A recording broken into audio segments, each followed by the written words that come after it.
पर्यो नयाँ अनबक्सिङ हो बिस्तारै खोल न बिस्तारै खोल न वाउ चुलोको माथि पडको रहेछ त्यो साइडबाट खोल्नु न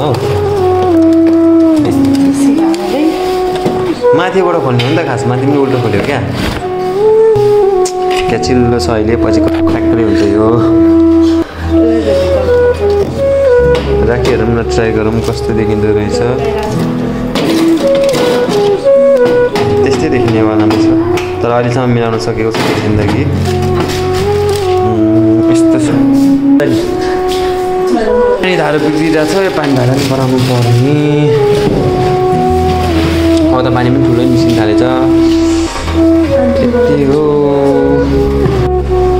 नयाँ जग कति पर्यो यसको 110 रुपियाँ अनि यो 4 डस्टबिनको थाहा छैन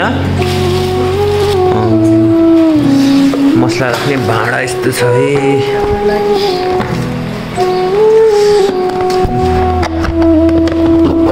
यस्तो छ अहिलेको लागि अनि यो थाल भयो 3टा अनि त्यसपछि के छ अरू मेरो अनुहार देखिरहेको छ टल्केर दारु पुन्यम भयो कति महँगो महँगो सामानहरू छ चम्चा तर यो चाहिँ यसमा हाल्नको लागि हो क्या अनि यो चक्कु धारवाला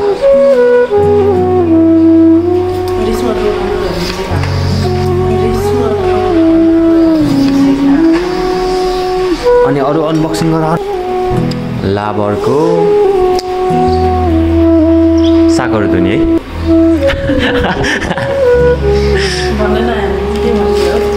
के होला नि यो बाटा लाबरको बाटा यो तरकारीहरू राख्ने ऱ्याक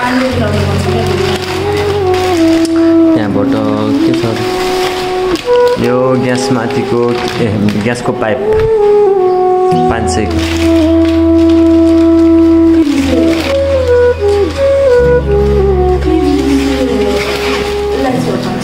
यसको चाहिँ 500 ग्यासको माथिबाटको टोप्रो नाम आउँदैन मलाई लाबरको भाँडा दालहरू राख्ने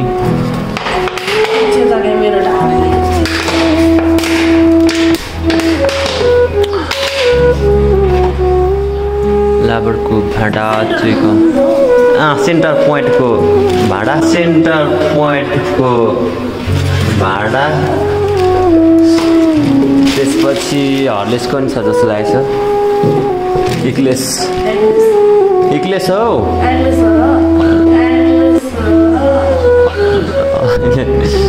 3टा भाँडा लिएर छ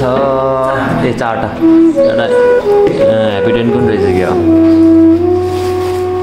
ह्याप्पीडेन्टको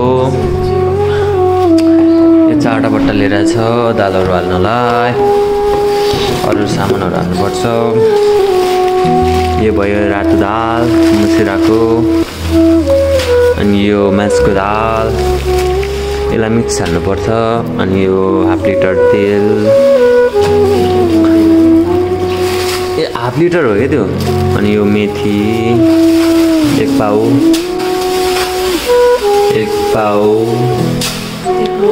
अनि त्यसपछि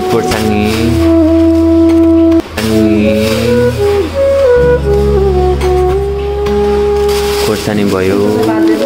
त्यहाँबाट सरप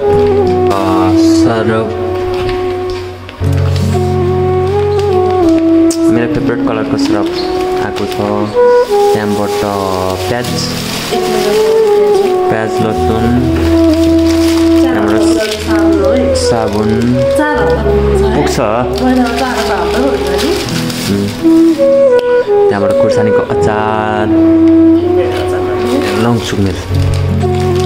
त्यसपछि जिरा मसला के हो त्यो के हो यो जिरा मसला एक धुलो गर्छ नि अनि मसला चाहिँ खोइ धुलो नल्याएको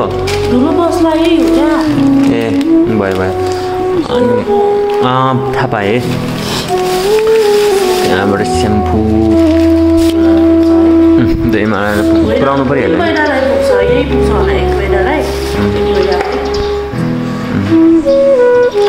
साबुन कति धेरै ल्याएको छ हामीले यति रहेछ सामान हाम्रो अनबक्सिङ पनि सक्यो